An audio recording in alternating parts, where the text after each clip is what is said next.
What's up, guys? This is Astranox. Enjoy this intro for a few seconds.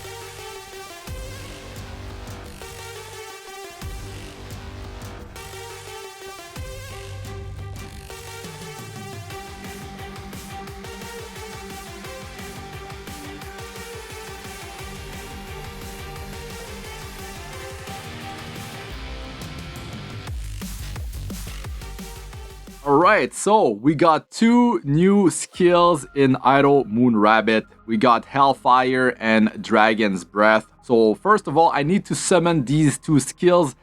As you might have noticed, I have a crap ton of rubies. That's because I've been saving them because I really want to get, of course, Inferno, but these new skills. So I'll be able to do that with the amount of rubies that I have.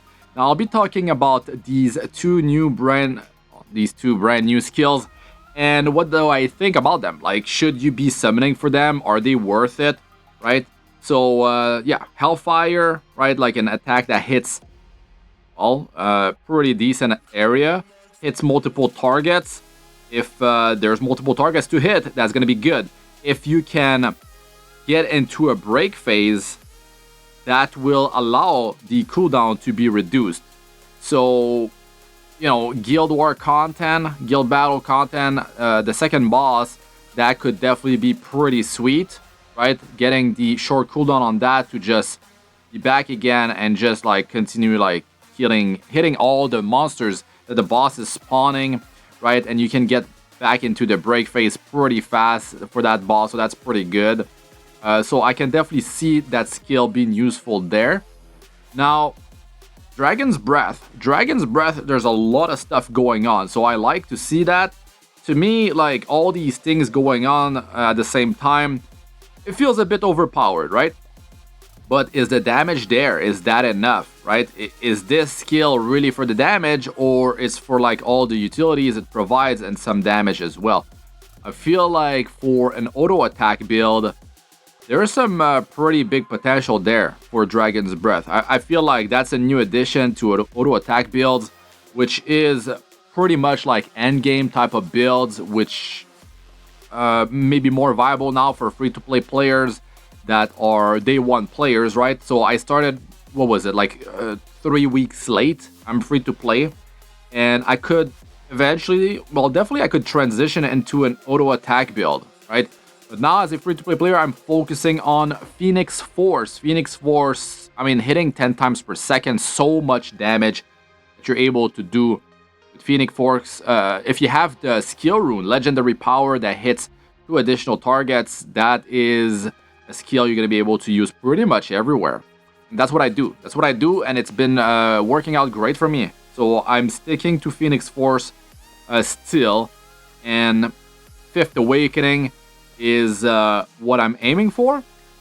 So now, right, we got Hellfire, Dragon's Breath, and we're gonna have to power these up. We're gonna enhance these skills. We're gonna have to, you know, get some gems going and see, you know, how high can I bring this this skill level. Of course, the skill rune is definitely not something that you can get quick as a free-to-play player. Sadly, that's one issue. Right, getting the skill rune will take time. You have to basically luck out. From my understanding, you have to luck out because we got a medium skill rune selector every month.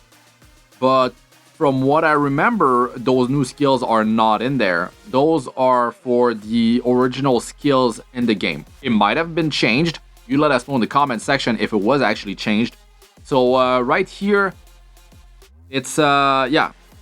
Enhancing these gems, and let's see, man, will I luck out? Because these gems, I mean, gems are a big part of skills, right? Like, you can power up the level of your skills to such high levels by combining, like, having 3 gems, the same element, and you roll them to, you know, hopefully get a super high amount of, let's say for me, Phoenix Force is such a massive damage boost if I get a bunch of nice skill gems for that.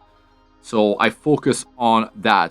So if I'm focusing on Phoenix Force and you're trying to power up a brand new fire skill, right? You're trying to get let's say Phoenix Force with Hellfire together to a higher level, it's not going to be easy. That's the thing. It's not going to be easy. But you have to focus on one. And I would just focus on the skill that you're going to be able to use in most pieces of content.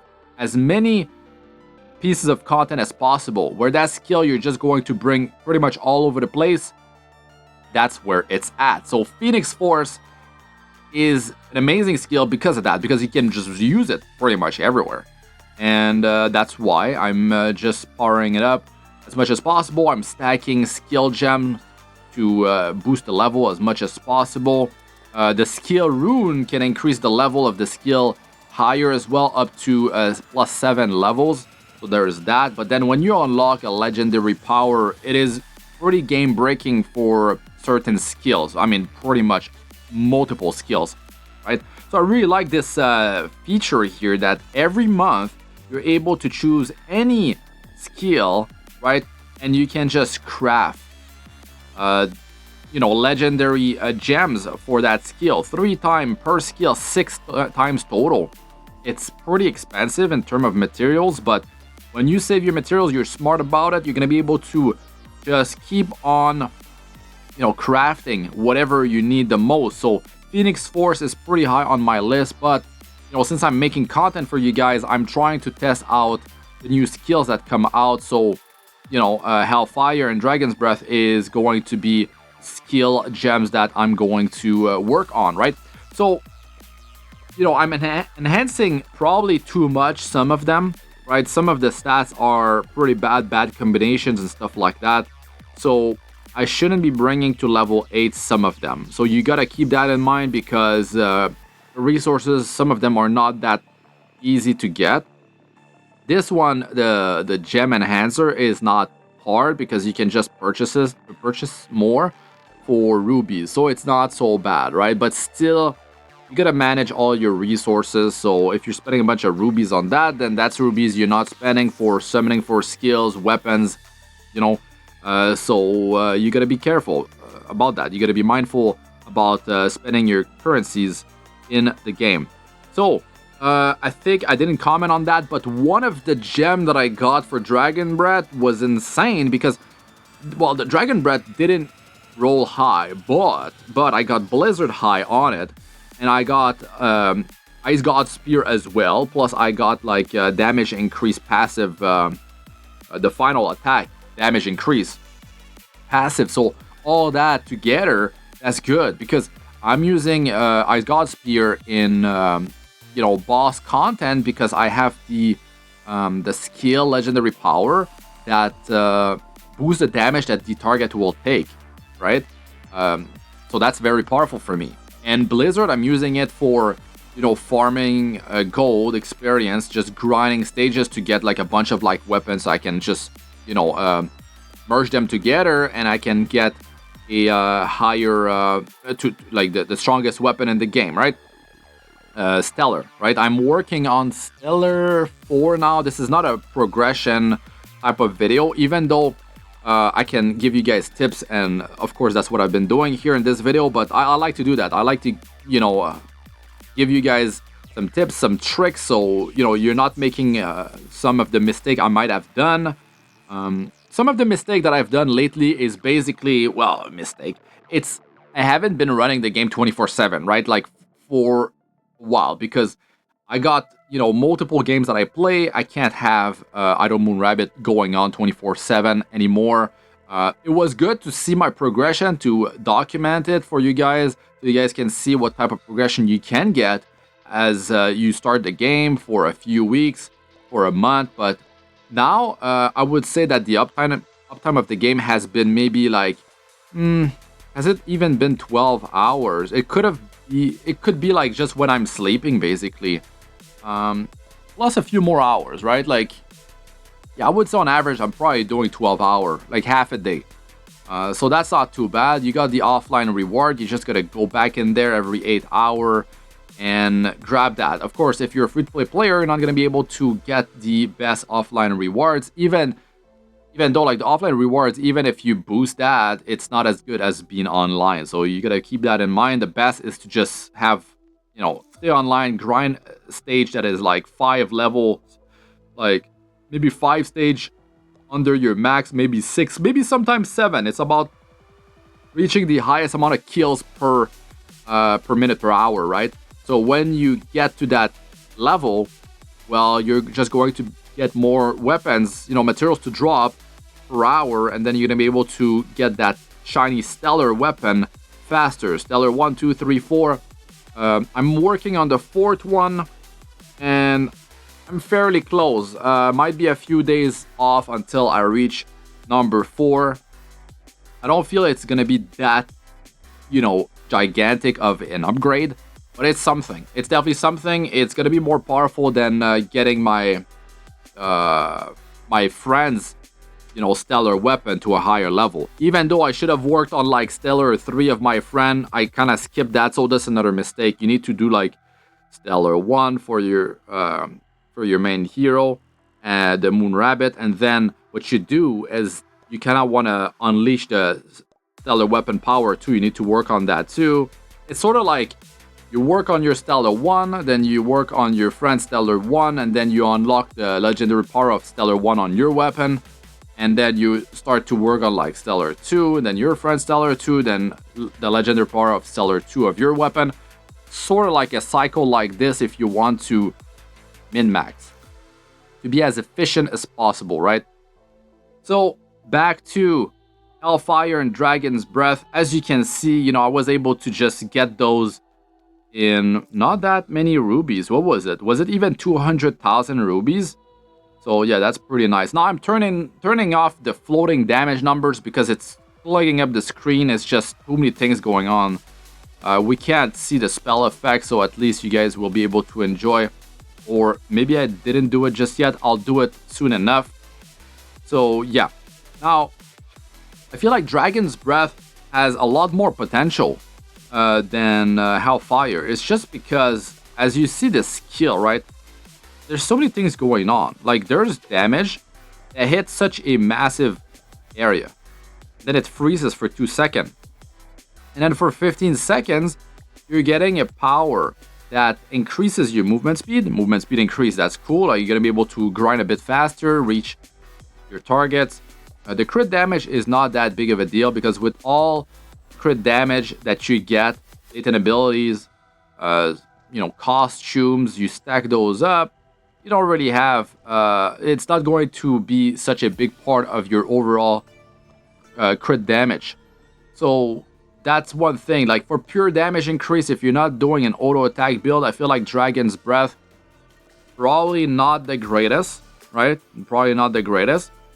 But if you're running an auto attack build, this is going to be staple. Like this is going to be core because, you know, that 15-second buff, you can pretty much keep that uptime 100%.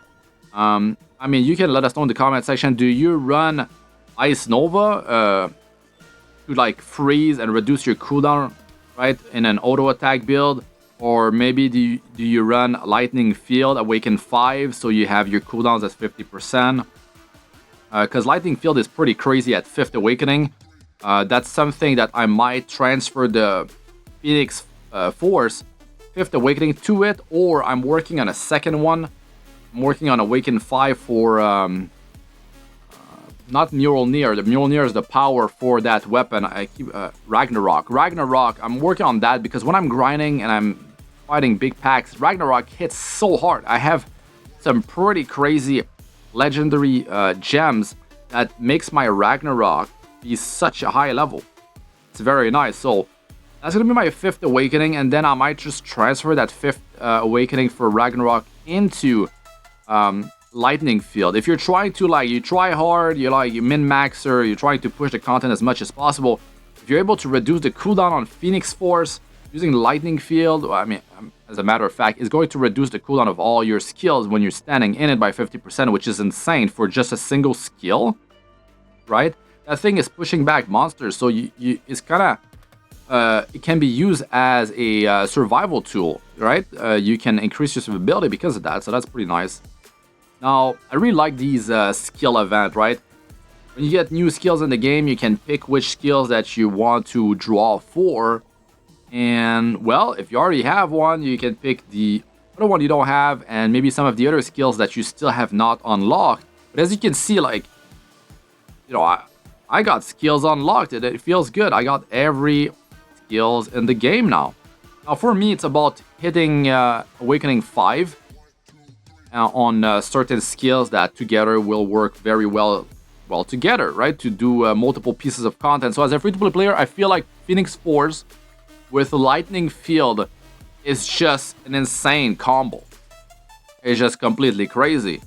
You're just going to be able to, you know, have Phoenix Force up like 24/7 if you stand in the Lightning Field. So when you're especially manualing content, you can just make sure that you stand in the Lightning Field. But probably comes down to, like, if you're autoing content and you have like Lightning Field part of your auto setup, you might not be really standing in it enough, right? So that could be a problem. I could see that as a problem. But if you know for sure, Lightning Field, when you have Awaken 5, it reduces the cooldown of your skills by 50%. Does it reduce it for Lightning Field as well? Because if that's the case, that's very nice. That is very nice. And it's going to make sure that even if you move, you're able to recast it and, you know, do your whole thing. And also, I think you can let us know in the comment section, if you're reducing your cooldown by such a big amount, like 50% from Lightning Field, does it mean that when you're casting something like a long cooldown, let's say Phoenix Force, something like 20-ish second cooldown usually, you stand in it as soon as you cast the skill inside the Lightning Field with a 50% cooldown reduction, does your skill remain at a 50% cooldown reduction even if you step out? Or is it a dynamic update? Like, as soon as you step out, your cooldown is not 50% reduced anymore, so it's gonna resume to where it's at your normal cooldown reduction, right? So if you're able to cast inside Lightning Field with 50% cooldown reduction and a 20-second kill is now 10 seconds, you step out, it's still 10 seconds, and Lightning Field is reduced by half as well. That's crazy. That's really, really good, because even if you're running on auto, stuff is going to be happening pretty fast inside the Lightning Field, even if you step out after a few seconds. So I feel like that's really good. So I need to test that out. You can let us know, guys, in the comment section for you that have this powered up, you know, Awaken 5 Lightning Field. But yeah. So I've been testing here the Hellfire, the Dragon's Breath, and yeah, Hellfire just doesn't cut it for me. Hellfire is just not something that you're going to be able to use in too many places, right? Because you need the break mechanic to happen so you can reduce your cooldown, and there's a lot of content where you're not breaking a boss, right? So, oh my god, the damage numbers, I have not turned them off yet. This is messy, but okay. It's just so many numbers, man. Oh my god. So it might look like I'm doing really good, right? The majority of the damage probably comes from, well, there's too many targets for Phoenix Force to be such a powerful skill at this point. It's more for single target or a few amount of targets. That's where it's gonna shine. But my Ragnarok is just blowing stuff up. Like that's why that skill, I'm powering it up more, because the legendary power in that thing, legendary gems, is just such a high level. I think the skill is like level 100, right? And I actually have the legendary power on the skill rune as well. So that means one that I have is like, I'm able, after I cast it for like, I think the blow up explosion is just like doing more damage. It's like a 2-second damage increase buff when I cast it. So when the big explosion happens and it's pull all the monsters and then it blows up, that portion, the damage is increased by, I don't know how much exactly, like 40%, something like that. It's pretty big. It's pretty big. So yeah, as you can see here, that's what I had in the intro. Hellfire is really like sort of like tickling the monsters, really not helping that much from what I'm seeing, right? From what I've been testing, it doesn't look like it's really helping much at all, because there's no defense penetration on that skill. If you don't have defense penetration, like, forget it. Like, Inferno has a damage over time. Hellfire, just like even the legendary power on that thing, right? You can get 70% more damage for doubling the mana cost, so that can help, but still, you still don't have defense penetration. You don't have other utilities part of the skill. Dragon's Breath, I mean, you got a 15-second buff that, you know, has a 20% chance to trigger a damage effect on auto attack build. That's really nice, and it recovers mana points, MP. It does that. It increases your movement speed. It increases your crit damage. Even though you might have a bunch of crit damage, you're still getting the movement speed. You're getting some crit damage increase. So even if you're stacking latent abilities, you know, you have a bunch of all the costume unlocked, something. It will be boosting your damage, right? The thing is there for 15 seconds. Now, the other really cool thing, the biggest thing about Dragon's Breath, guys, is this. Legendary power on the skill rune.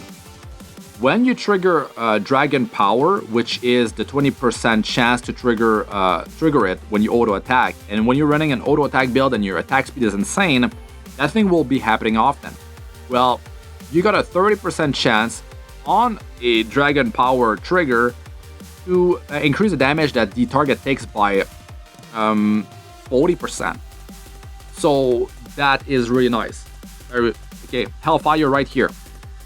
MP cost doubled, damage increased 70%. Okay, second one is really bad. HP recovery rate increased by 25%. So if you need the recovery real bad, well, there's that. Actually, it could be good for the second boss in Guild Battle, right? That could be pretty nice because you're taking a crap ton of damage. That with the special skill that you can only get from the Darkness shop that just blows up and heals you after the damage. Together, yeah, that's some pretty nice recovery, right? I think that's for like late game, if your stats are crazy, and yeah, it can work together. The cooldown on Hellfire is going to be lower, so you're going to be just using it so often in that guild battle. I feel like that's pretty decent. It's pretty decent, but I need to test it. I need to test it more in depth, but I feel like really, Dragon Breath is crazy. This thing is just really good. You can see here, 40% damage taken. The target will take 40% more damage for 2 seconds when you unleash the Dragon Power. This is very nice. This is very nice. And you're probably attacking like multiple times per second, and 20% chance is definitely pretty cool. And you're attacking multiple targets at the same time as well. So like, you know, like you're gonna be triggering the Dragon Power and putting the damage they can receive like increased by 40% often. Or you even have the freeze chance. The freeze for 1 second. These things help. If you're running like the Ice Nova in your build and you're defeating a frozen target, that means you're reducing all your cooldowns of all your skills. So that's definitely pretty sweet. I really love the guarantee legendary skill draw reducing itself by, what is it, 30%? When you get a legendary skill. It just doesn't reset it all the way back. It's very good.